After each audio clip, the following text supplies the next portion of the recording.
శ్రీమద్ భగవద్గీత యథాతథం. మీ అందరికి నేటి గీతామృత కార్యక్రమానికి స్వాగతం, సుస్వాగతం. జయ శ్రీ శ్రీ రాధారమణ లాల్ की जय, जगन्नाथ बलदेव सुभद्रा महारानी की, गौर निताय भगवान की जय, जगत गुरु శ్రీల ప్రభుపాద की जय, శ్రీ శ్రీపాద గురు की जय. సో ఈ రోజు భగవంతుడు అర్జునుడి ద్వారా మనకు అందిస్తున్నటువంటి సన్నివేశం ఏంటంటే, అర్జునుడు భగవంతుడి యొక్క విశ్వరూప సందర్శన ద్వారా చాలా కలతకు, భ్రాంతికి గురవుతాడు. మరి ఆ కలత, భ్రాంతి నుండి ఎలా బయటపడి శాంతి మరియు తన యొక్క సహజ స్వభావాన్ని ఎలా పొందాడు అనేది మనం ఈరోజు చూద్దాం. 45వ శ్లోకం నుంచి. సో దీంట్లో అర్జునుడు భగవంతుడితో విన్నవిస్తున్నారు. సో ఇంతకు ముందు ఈ యొక్క విశ్వరూపం ఏదైతే ఉందో, అర్జునుడి కంటే ముందు ఎవ్వరూ చూడలేదన్నట్టు. అర్జునుడికి ఏదైతే విశ్వరూపాన్ని చూపించాడో అటువంటి రూపాన్ని చూడలేదు. సో అర్జునుడి కోరిక మేరకు భగవంతుడు ఆ విశ్వరూప సందర్శన చేయించాడు. దానివల్ల ఒకేసారి చాలా జైగాంటిక్ రూపాన్ని చూడంగానే చాలా ఆనందపడతాడు, సంతోషపడతాడు. అదే సమయంలో కొద్దిసేపే ఉండింటుంది. తర్వాత ఎప్పుడైతే అందరు విశ్వంలో ఉన్న వాళ్ళందరూ భగవంతుడి నోళ్ళకి వెళ్ళిపోయి చూర్ణమైపోతా ఉన్నారు. సో భగవంతుడి ముఖారవిందం నుంచి జ్వాలలు వస్తా ఉన్నాయి. దాన్ని చూసి ఇంకా ఆయన కలత, భయంతో అర్జునుడి యొక్క మనస్సు మొత్తం కలత చెందింది. ఆ కలతతో భగవంతుని వేడుకున్నాడు, ఓ దేవా, దేవదేవ జగన్నివాస, దయచేసి ఈ రూపాన్ని చాలించండి, నేను భయభ్రాంతులకు గురవుతున్నాను. కాబట్టి నా ఎడ నువ్వు కృప, దయ, కృప, కరుణ చూపించి నీ యొక్క భగవద్ రూపం, ఇది భగవంతుడి యొక్క ఒరిజినల్ రూపం కాదు, ఇది భగవంతుడి యొక్క భౌతిక ప్రపంచంలో భౌతికత్వంతో కూడుకున్నటువంటి రూపం. అంటే భౌతిక వ్యక్తులందరూ, దేవీ దేవతలందరూ కూడా ఆ రూపంలో ఉన్నారు. భగవంతుడు అర్జునుడికి ఏదైతే విశ్వరూపం చూపించాడో అది తాత్కాలికమైంది, శాశ్వతమైంది కాదు. ప్లస్ అది సచితనంది కాదు, అది భగవంతుడి ధామంలో ఉండదు అన్నట్టు. కాబట్టి ఏమని వేడుకుంటున్నాడు, నీ భగవద్ రూపాన్ని దయచేసి నాకు చూపించండి అని అర్జునుడు వేడుకుంటున్నాడు. ఏ విధంగా, ఎటువంటి రూపం కోరుకుంటున్నాడు ఇప్పుడు? నీ యొక్క ఐశ్వర్య రూపాన్ని. ఐశ్వర్య రూపం ఎక్కడ ఉంటది? భగవంతుడి యొక్క వైకుంఠ ధామంలో. అది ఐశ్వర్య రూపం. అంటే భగవంతుడు వైకుంఠపతి, శ్రీమన్నారాయణుడు, నారాయణ రూపము, చతుర్భుజ నారాయణ రూపాన్ని దయసి ఈ విశ్వరూపాన్ని చాలించి నాకు ఆ నారాయణ రూపాన్ని చూపించండి అని అడుగుతున్నాడు. ఎందుకు? భగవంతుడు, కృష్ణ భగవానుడు సర్వసమర్థుడు. ఆయన నుండి అనంత రూపాలు వస్తున్నాయి, అనంతమైనటువంటి బ్రహ్మాండాలు వస్తున్నాయి. ఆయన నుంచే అనంతమైనటువంటి జీవులు ఉత్పన్నమవుతున్నారు. తర్వాత తాత్కాలికంగా కొంతకాలం ఉండి మళ్ళీ భగవంతు లోపల కలిసిపోతున్నారు. కాబట్టి అది ప్రూవ్ చేయడానికి కొరకే కృష్ణ భగవానుడే అనంతుడు, విశ్వరూపుడు, విరాట్ రూపుడు. ఆ భగవంతుడే, కృష్ణ భగవానుడే చతుర్భుజ నారాయణుడు అని యావత్ సృష్టికి చూపించడానికి కొరకు తన మిత్రుడు, తన యొక్క స్వామి అయినటువంటి కృష్ణ భగవానుడే వైకుంఠపతి, కృష్ణ భగవానుడే ద్వారకాపతి, కృష్ణ భగవానుడే గోలోకపతి, కృష్ణ భగవానుడే బృందావన కృష్ణచంద్రుడు అనే విషయాన్ని అందరికీ తెలియపరచడానికి. లేదంటే లేదండి, ఈ మురళీకృష్ణుడు లేదా ద్విభుజ శ్యామసుందరుడు వేరు, చతుర్భుజ నారాయణుడు వేడు. చతుర్భుజ నారాయణుడు అంటే ఏముంటది?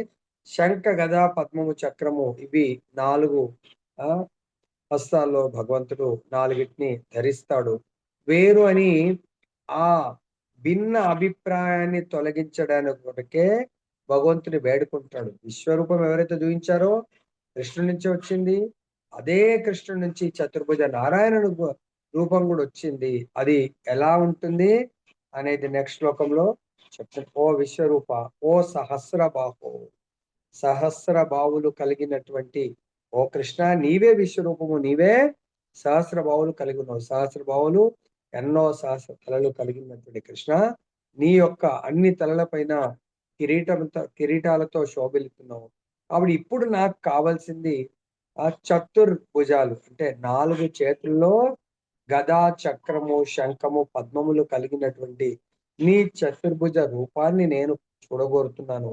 ఒకవేళ నాకు అర్హత ఉంది, నేను చూడ్డానికి తగినటువంటి వాడిని అని మీరు భావిస్తే నేనైతే కోరుతున్నాను. నాకు నమ్మకం ఉంది, మీరే సర్వము. మీరు ఎన్ని రూపాలనన్నా మీరు విస్తరించగలుగుతారు. ఎన్ని రూపాలను ధరించగలుగుతారు. దానికి ఎందుకు నేను నమ్ముతున్నా అంటే నాకంటే పూర్వమే ఆల్రెడీ ఆ! బ్రహ్మదేవుడు తన స్తుతిలో స్తుతించారు.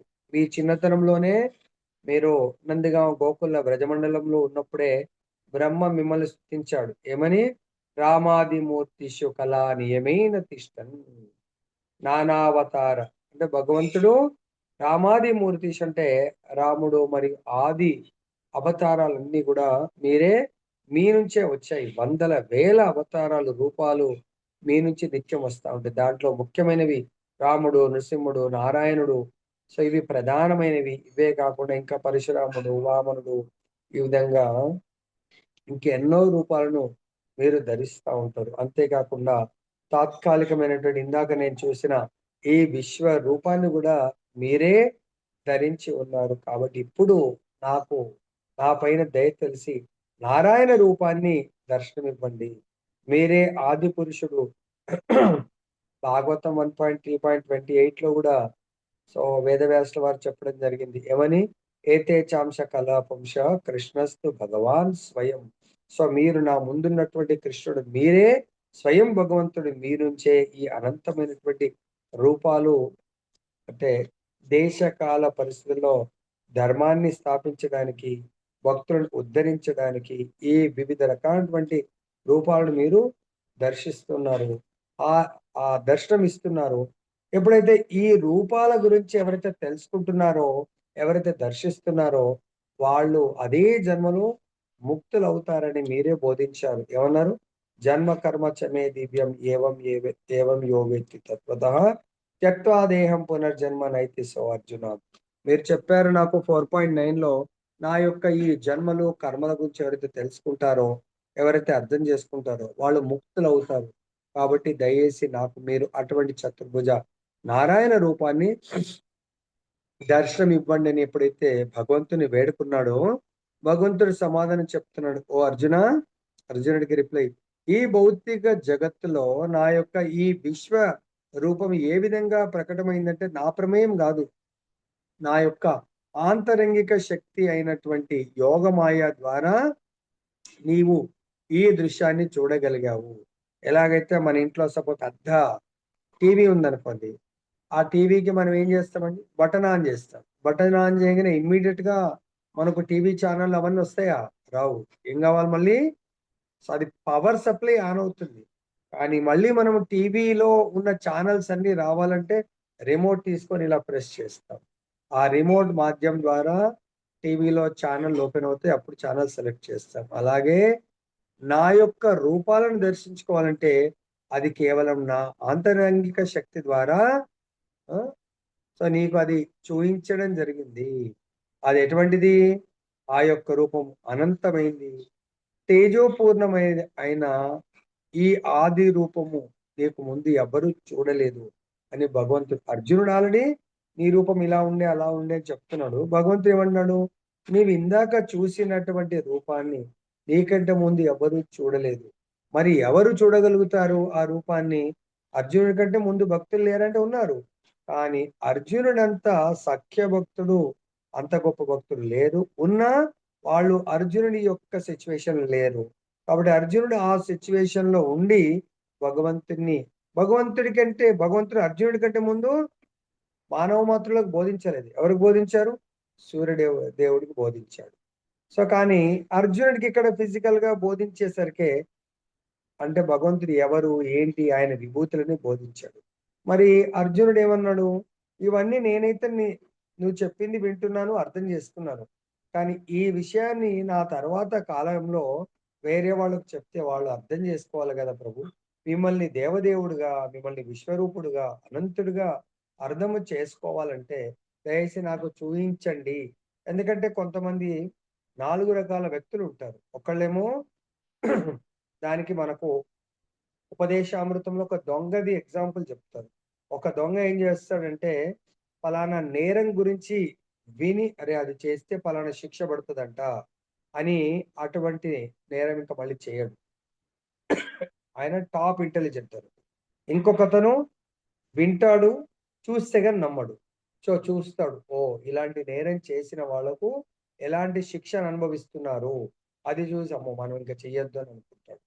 రెండవ రకం తెలివిగలవాడు. మూడవ రకం తెలివిగలవాడు వింటాడు శాస్త్రాన్ని, చూస్తాడు. కళ్ళతో శాస్త్రంలో ఏం చెప్పారో అది జరిగింది. కానీ అప్పుడే నమ్మడు. తను అనుభవించి అప్పుడు అమ్మో! ఇంకా ఇంకొకసారి ఇలాంటివి చేయొద్దు. ఆ శిక్షను అనుభవించిన తర్వాత అనుకుంటాడు. నాలుగవ రకం వాడు బుద్ధిహీనుడు. వింటాడు, శిక్షని చూస్తాడు, అనుభవిస్తాడు. నాకు మళ్ళొకసారి పడుతుందా? ఈసారంటే దొరికాననుకుంటాడు. ఆ విధంగా వాడు విశ్వసించడు. అదే విధంగా ఇక్కడ దుర్యోధనుడు గూడా భగవంతుడు పాండవుల తరపు నుంచి సంధికి వెళ్ళినప్పుడు ఆయనేమంటాడు? సో, భగవంతుడినే బంధించండి అంటాడు. అప్పుడు భగవంతుడు అర్జునుడికి చూయించిన విశ్వరూపంలో కొద్ది పర్సెంట్ చూయిస్తాడన్నట్టు. తన విశ్వంలో కొద్ది విభూతుల్ని మాత్రం చూపిస్తాడు. అయినా గూడా దుర్యోధనుడు కృష్ణుడిని దేవాది దేవుడిగా అర్థం చేసుకోలేకపోతాడు. ఎందుకు? భగవంతుడే చెప్తున్నాడు 48వ శ్లోకంలో. సో, అర్జునుడిని ఏమని సంబోధిస్తున్నాడు? కురు వీరుల్లో శ్రేష్ఠుడా. ఎందుకు అలా అన్నారంటే కురువీరులు చాలా మందున్నారు. కానీ అందరిలోకెల్లా ఎవ్వరు గూడా నా ఈ విశ్వరూపాన్ని దర్శించలేదు. కాబట్టి వాళ్ళందరిలోకెల్లా నువ్వే శ్రేష్ఠుడివి. ఎందుకు? ఈ నా విశ్వరూపము వేదాధ్యయనం వల్ల గాని, యజ్ఞాచరణ వల్ల గాని, దానము చేస్తే గాని, పుణ్య కార్యాల చేత గాని, కఠోరమైన తపస్సుల చేత గాని ఎవ్వరు గూడా సాధించలేనటువంటి గొప్ప ఘన విజయాన్ని అంటే నా విశ్వరూపాన్ని నువ్వు చూడగలిగావు.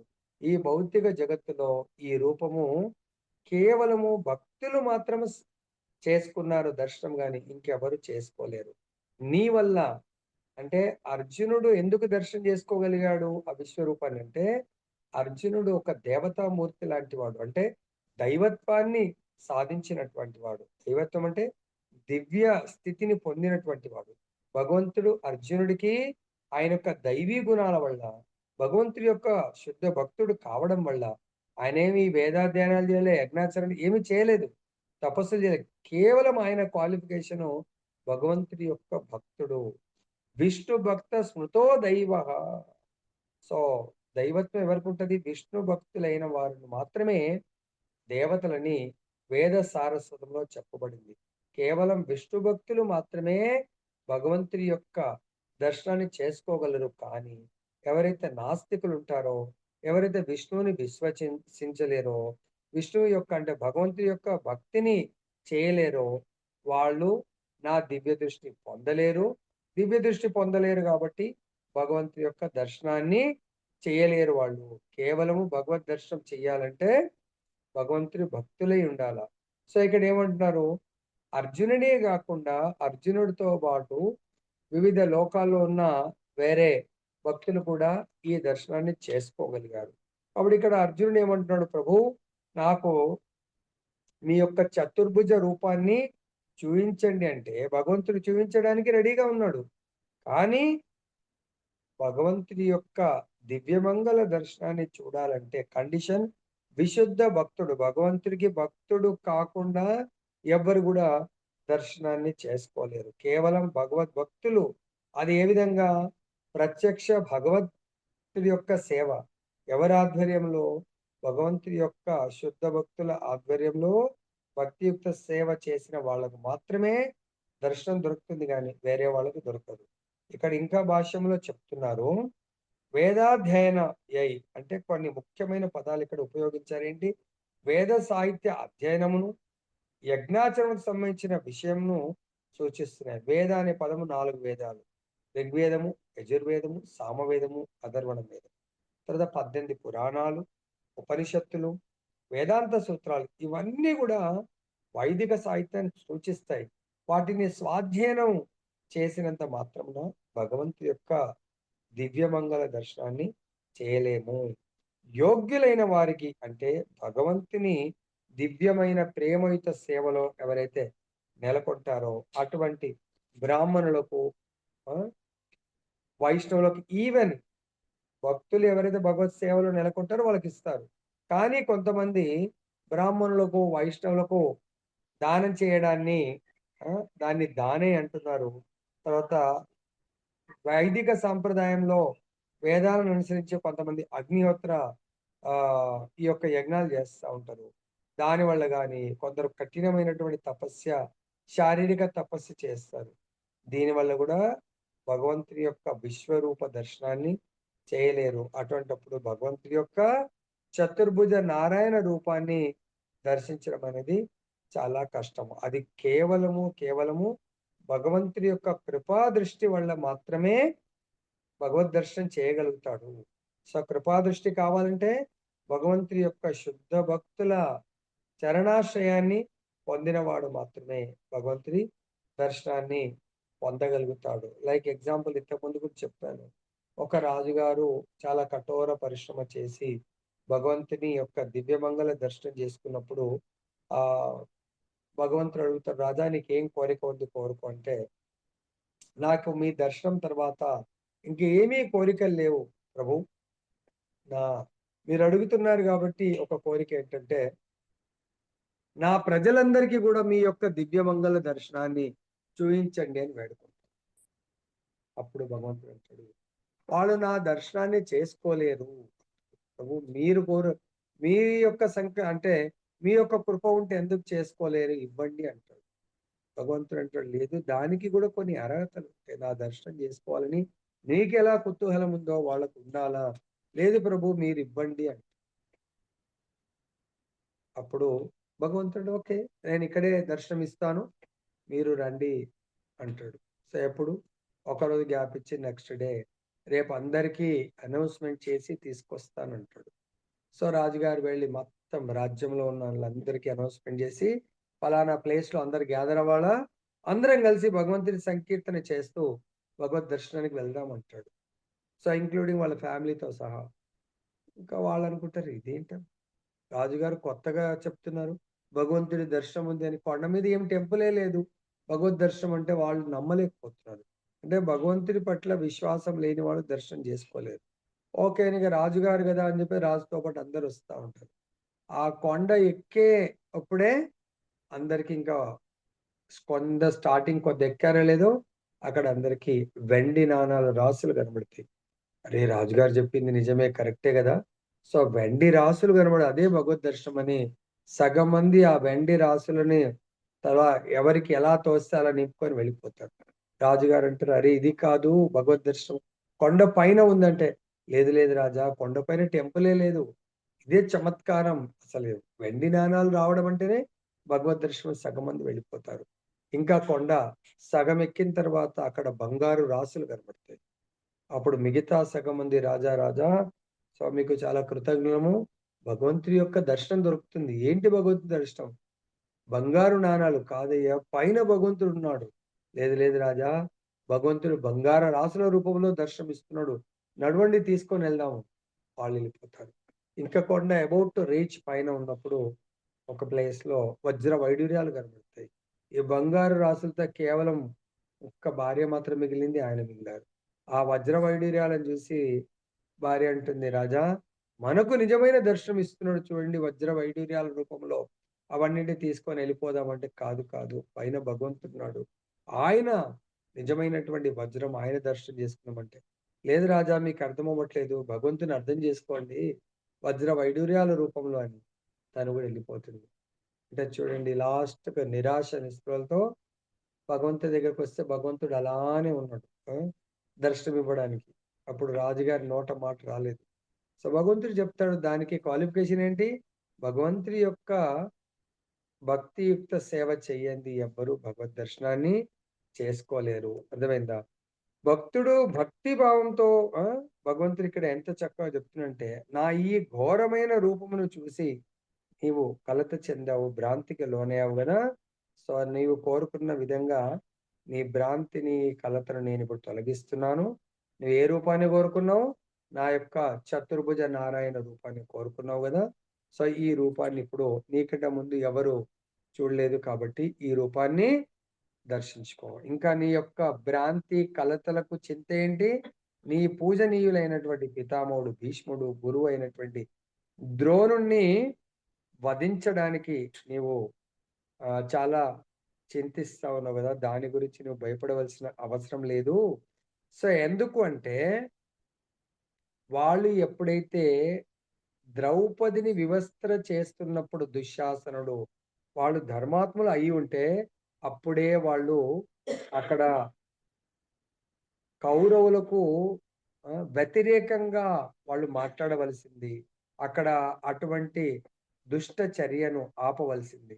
ఎప్పుడైతే వాళ్ళు అటువంటి అధర్మ కార్యాన్ని సపోర్ట్ చేశారో, అప్పుడే వాళ్ళు ధర్మ నిర్లక్ష్యానికి వాళ్ళు వధింపబడ్డారు. ఇంకా వాళ్ళని ఎవ్వడూ రక్షించలేడు. కాబట్టి వాళ్ళు అధర్మ పరుల కింద కౌంట్ అయ్యారు. కాబట్టి వాళ్ళని సంహరిస్తున్నప్పుడు నీవెటువంటి బాధ పడవలసిన అవసరము లేదు. సో, కాబట్టి ఇప్పుడు నువ్వు నా చతుర్భుజ రూప దర్శనాన్ని కోరుకున్నావు కాబట్టి, నేను ఈ విశ్వరూపాన్ని ఆ! విరమింపజేసి నీకు నా యొక్క చతుర్భుజ నారాయణ రూపాన్ని చూయిస్తాను. ఆ యొక్క రూపానికి నువ్వు దర్శనం చేసుకుంటూ నాకు నమస్కరించాలని జెప్పేసి భగవంతుడు ఆదేశమిస్తున్నాడు. భక్తుడు భక్తి భావంతో నమస్కరించాలని కోరుకుంటాడు లేదా దేవదేవునితో ప్రేమయుత సేవలో అన్యోన్య భావ వినిమయం అయ్యేట్టుగా భగవంతుడు కోరుకుంటాడు. కానీ, ఆ విశ్వరూపంతో అటువంటి వినిమయ ప్రేమ కలాపాలు ఎలా చేయగలుగుతాడు? చేయలేడు. ఈవెన్ చతుర్భుజ నారాయణుడితో గూడా ప్రేమ కలాపాలు చేయలేడు. కాబట్టి ఇంకా అర్జునుడు ఏం కోరుకుంటున్నాడు? ద్విభుజ శ్యామసుందర రూపాన్ని కోరుకుంటున్నాడు. ఎప్పుడైతే భగవంతుడు చతుర్భుజ నారాయణ రూపాన్ని దర్శనమిచ్చాడో, అర్జునుడు ప్రభువు నాకు మీ ఒరిజినల్ ద్విభుజ శ్యామసుందర రూపాన్ని నాకు ప్రసాదించండి, దర్శనాన్ని ప్రసాదించండి అని కోరుకున్నాడు. ఈ విషయం అంతా గూడా లైవ్ టెలికాస్ట్ సంజయుడు ఎవరికి జెప్తున్నారు? ధృతరాష్ట్రుడికి జెప్తున్నాడు. సంజయుడిది గూడా అదృష్టం. చతుర్భుజ నారాయణ రూపాన్ని దర్శనం జేసుకున్నాడు. దాని తర్వాత అర్జునుడి కోరిక మేరకు ద్విభుజ శ్యామసుందర రూపాన్ని గూడా చూసినప్పుడు ఆయన చూయిస్తూ అర్జునుడు ఏదైతే వీటితో కలత చెందాడో అర్జునుడికి ధైర్యాన్ని ఇస్తున్నాడు. ఈ చతుర్భుజ నారాయణ రూపము భగవంతుడు ఎవరికి చూయించాడు ఈ లైఫ్‌లో? మొట్టమొదటిగా జన్మించగానే ఈవెన్ గోపాలుడిలాగా జన్మించక ముందే దేవకి వసుదేవులకు మొట్టమొదటగా చతుర్భుజ నారాయణ రూపంలో ప్రకటమయ్యి తల్లిదండ్రులకు దర్శనమిస్తాడు. అప్పుడు యశోద దేవకి వసుదేవులు ప్రభు మేము మీకు వాత్సల్య ప్రేమని సేవని చేయాలనుకుంటే ఇంత పెద్దగా మీరు చతుర్భుజ నారాయణుడిలాగుంటే మేము మా కుమారుడని ఎలా చెప్పుకుంటాము? ప్లస్ మేము మిమ్మల్ని ఎలా సేవించగలుగుతాము? దయచేసి మాకు చిన్న బాలుడిలాగా మీరు అవ్వండి అని జెప్పి వేడుకోవడం వల్ల భగవంతుడు తన యొక్క చతుర్భుజ నారాయణ్‌ని ఆహ్, విరమించి వాళ్ళకు చిన్న బాలుడిలాగా, గోపాలుడిలాగా దర్శనమివ్వడం జరుగుతుంది. కాబట్టి ఇక్కడ బ్రహ్మ సంహితలో మరి అటువంటి దర్శనం చెయ్యాలి అనుకుంటే మనము ఏం గావాలా? బ్రహ్మ చెప్తున్నాడు ప్రేమాంజన చురిత భక్తి విలోచనేన. సో, ఎవరు భగవంతుని దివ్యమంగళ రూపదర్శనం చేసుకోగలుగుతారంటే, ప్రేమ అనే అంజనాన్ని కళ్ళకి ఎవరైతే పెట్టుకుంటారో, వాళ్ళకు మాత్రమే భగవంతుడి యొక్క సుందరమైనటువంటి రూపాన్ని చూడగలుగుతారు. మిగతా వాళ్ళు చూడలేరు. ఆ రూపాన్ని ఏమంటున్నారు? 51వ శ్లోకంలో అర్జునుడు భగవంతుడి యొక్క మూల రూపము, ఒరిజినల్ రూపం మిగతా అన్నీ గూడా అవతారాలు. ఓ జనార్దన అత్యంత సుందరమైన ఈ మానవుని వంటి రూపమును చూసి ఇప్పుడు నా మనస్సు చాలా శాంతించింది. మరియు నా సహజ స్వభావమును తిరిగి పొందాను. అంటే సహజ స్వభావం అంటే ఆత్మ స్వభావము. అంటే బ్రహ్మభూత స్థితి. ఆత్మ యొక్క సహజ స్వభావం ఏంటంటే జీవేర స్వరూపహయ కృష్ణేర నిత్యదాస్. జీవుడు అనే ఆత్మ నిత్యము కృష్ణుడి యొక్క దాసుడుగా ఉండాలి. కానీ మనము భగవంతుడి యొక్క మనుష్య రూపాన్ని చూసి నాలాంటి వాడే అనుకుంటే మనము పరమ అజ్ఞానులము, మూర్ఖుల లిస్ట్‌లోకి మనని కౌంట్ చేయడం జరుగుతుంది. ఎందుకంటే భగవంతుడు చూడ్డానికి మనలాగా ఉన్నా, ఆయన నుండే ఆ జగత్ విఖ్యాతమైనటువంటి విశ్వరూపము చూయించాడు. మనం చూయించగలుగుతామా? ఆ విశ్వరూపము చూయించిన తర్వాత మళ్ళీ అదే ద్విభుజ శ్యామసుందరం నుంచి చతుర్భుజ నారాయణ రూపం మన ఫోటోలో గూడా ఉంటుంది. భగవద్గీతలో వెనక బ్యాక్‌గ్రౌండ్‌లో పెద్ద విశ్వరూపం ఉంటుంది. దాని తర్వాత మళ్ళీ చతుర్భుజ నారాయణ రూపం గూడా ఉంటుంది. దీంట్లో లేదొక దాంట్లోనే ఉంటుంది చూద్దాం ఫోటోలో. కాబట్టి ఇక్కడ అటువంటి భగవంతుడు 3 రూపాలను 11వ అధ్యాయంలో చూయిస్తే, ఇంకా కొంతమంది మరి తెలిసాడా అనుకుంటారో తెలియకనా, భగవంతుడు ఏమంటారండి? అద్వైతం అంటారు. భగవంతుడు మనము ఒకటే. భగవంతుడు ద్వైతం కాదు అని. భగవంతుడు ద్వైతం కాదండి. అనంత రూపాలున్నాయి. అనంత రూపాల్ని మనకు దర్శింపజేస్తున్నప్పుడు భగవంతుడు ఇంకా అద్వైతం అంటే మనం ఏం జెప్పాలి? సో, కాబట్టి ఇంకా కృష్ణుడికి ఇంక కొంతమంది ఆకారమే లేదంటాడు. కృష్ణుడు నిరాకార బ్రహ్మం అని జెప్తా ఉంటారు. భగవంతుడిక్కడ సాకారాన్ని ఎన్నో రూపాల్లో చూయిస్తా ఉన్నాడు. ఎవరి కొరకు? మనలాంటి వాళ్ళుకు విశ్వాసం కలగడానికి, నమ్మకం కలగడానికి. కాబట్టి ఇక్కడ ఆ నమ్మకము, విశ్వాసం ఎప్పుడు కలుగుతుందంటే, మనం అన్‌లెస్ అంటిల్ భగవంతుడి యొక్క శుద్ధ భక్తుల సాంగత్యంలో, భగవంతుడి యొక్క కథామృతాన్ని విన్నప్పుడు, మన లోపల ఉన్నటువంటి భ్రమ, భ్రాంతి మనము దాని నుంచి దూరమవుతాము. సో, అన్‌లెస్ అంటిల్ మనము భగవంతుడి యొక్క అటువంటి కృపకు పాత్రులము కాంది మనం భగవంతుడి యొక్క శాస్త్రాన్ని అర్థం చేసుకోలేము. భగవంతుడి యొక్క దివ్య దర్శనాన్ని చేసుకోలేము. కాబట్టి భగవంతుడి యొక్క లోకానికి వెళ్ళలేము. జై బోలో గ్రంథరాజ్ శ్రీమద్ భగవద్గీత కీ జై. హరే కృష్ణ, కృష్ణ కృష్ణ హరే హరే, హరే రామ హరే రామ, రామ రామ హరే హరే. जय बोलो ग्रंथराज श्रीमद् भगवत गीता की जय। श्री श्री राधा रमन लाल की जय। जगन्नाथ बलदेव सुभद्रा महारानी की जय। गौर निताय भगवान की जय। जगत गुरु श्री प्रभुपाद